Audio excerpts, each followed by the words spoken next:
I'm here with a student of mine, Angela McEwan, who plays Peg Nagy in Alexander Payne's film Nebraska. And we're going to talk and find out what it was like for you.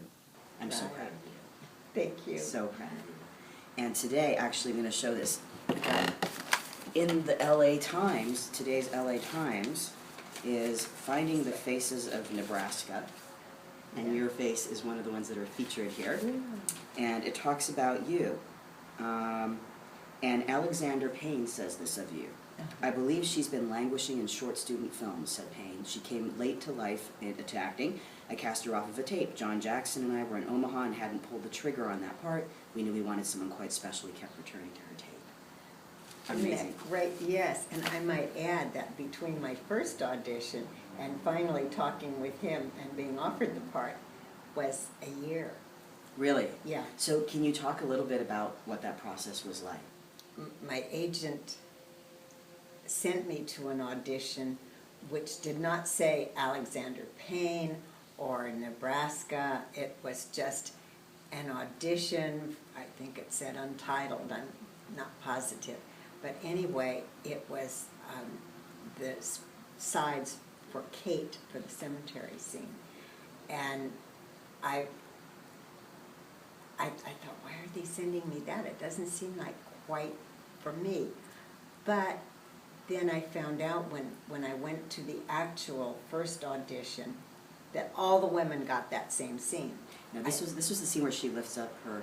Yeah, where she lifts got and says, and she wanted me to milk the cows, but I didn't want to. I'm a city girl. I don't want to fiddle with no cow titties or something like that. Yeah. So anyway, and then they thanked me, of course, and I didn't hear anything for 6 months. And I thought, well, I didn't get it. I mean, 6 months. Then all of a sudden I get a call, can you go over to Paramount and audition? And they had the sides for Peg Nagy and for one other person that they see in the restaurant, and that part was just to congratulate them and say, enjoy the loot. Believe it or not, another 6 months went by. Wow. And then I got a call from John Jackson, who's casting director, and he said, Alexander's going to be in Los Angeles for the weekend. Can he come over and visit with you? So wow. What did you do when you heard that? Well, I said, you know, I live on the Orange County line. That's kind of far. Maybe we could meet at my sister-in-law's house in Hancock Park. Which is where we are now. Yeah. Very fortunately, the house is still available to me. So, you know, we just talked about ourselves, and I was thinking, well, he's probably going to say, I can't give you this part, but later on sometime I'll keep you in mind for another part. And really, that crossed your mind that he would come all the way over here and meet with you and say, you're not getting the part? Well, it did cross my mind. Yeah, you know, I thought, well, he's always working ahead and thinking of things for the next film, and maybe he was thinking, okay, she'll work in the next film. And then after we had coffee and cookies, and he said, well, I have to leave in 10 minutes because I'm going back to Omaha and I have to be up at 4 in the morning tomorrow, but I wanted to offer you the part. And I said, yeah. So he said I didn't want to offer such an important part to somebody I had not met. And at the time I thought, well, it's a lovely role, but it's not like a main person. But after I saw the finished film, I thought, yeah, it's kind of a pivotal moment when she comes into the scene. You know. Well, this character was so pivotal in the movie. I mean, it's not a huge part, but you have about 3 scenes. And when I went to the screening, it was amazing because you come on and you're so sweet, and what was so interesting was he kept the shot of you holding the big newspaper thing and coming out into. He could have cut it when you just put it out and to show him, right? But he kept that, and I thought that was so interesting. Did you notice that as well? Yes, and I must say those bound archives are quite heavy. They're heavier than you would think. That's why I had to move one over and put it on a table and then take the other one to set it up on the stand. because I couldn't have done it. both. Yeah, it was surprisingly heavy. And those are the real archives, except they inserted the pages for Sure. Nebraska. Yeah.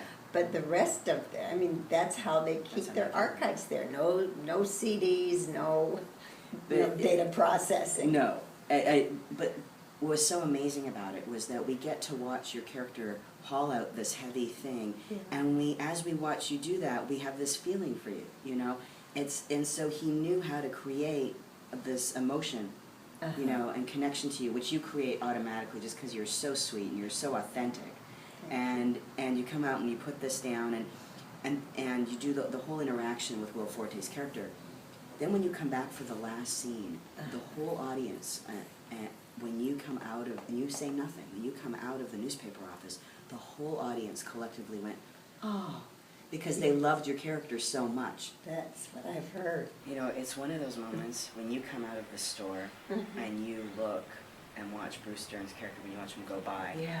It's one of those moments I can see in film going down in history as an iconic moment in film. That's what I hope for. You know, when I saw you do that and I saw the look on your face, I was just like, oh, I mean, you know, even though I know you and we've worked together and like I know you, it didn't matter. It was the character. It was that look in your face, and your whole look put the whole film together. It was that moment of what could have been and what wasn't, and the love and the acceptance of everything of it. Yeah, and Bruce, actually it was Alexander Payne, was guiding me through it, because he lets you just go ahead and do what you're doing, but then at the first time, I guess he didn't feel like I felt the real sadness that this is it.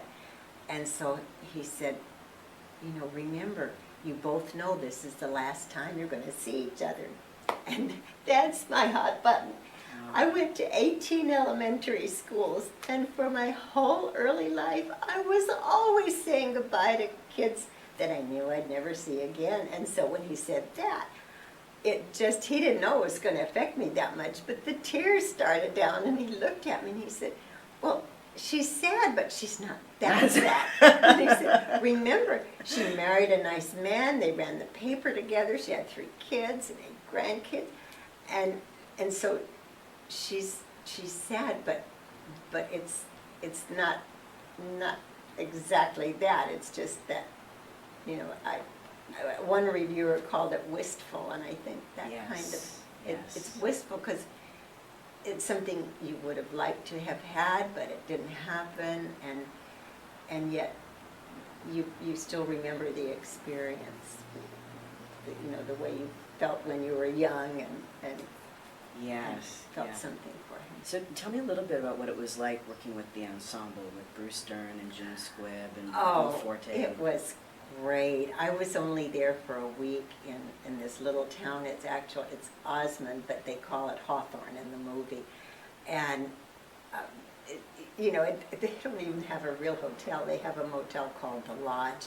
And so I know June Squibb and Will Forte and I were staying there because we had scenes right then. And I understand that Bob Odenkirk arrived the day I left, and he's probably went to that same lodge to stay because that's the only thing there was. Yeah.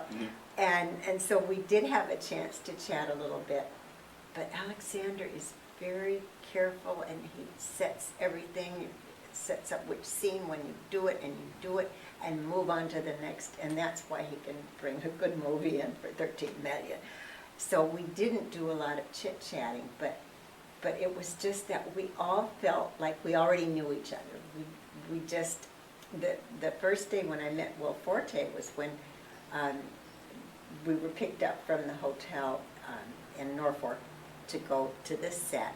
It was like 6 in the morning, and I said, you want to run lines? And that's what we did. It was an hour-and-a-half drive, and we ran lines the whole time. And so when we got to this set, you know, it was like, oh yeah, those characters are us. And Alexander Payne was very appreciative. He said, thank you both for being so well prepared, because we just blocked it and rehearsed and then shot it. And And he only Right. does, he's known for only doing 1 or 2 takes, or Right. one for safety, one you take, One and for, one for yeah, safety. and then one for safety, and that's the That way was it it. works. And the only thing, the end scene with Bruce Dern, that took more time because we had to time as Bruce was gonna go by, not too fast, not too slow. So the first time was too fast, the second time was too slow, and we eventually got it. Oh, thank you so much. This is such an amazing conversation. I learned so much just from what you shared, and I think other people will appreciate it too. It's really inspiring, and I am so happy. Thank you. So Yeah, that's- yeah, it's really a once in a lifetime thing.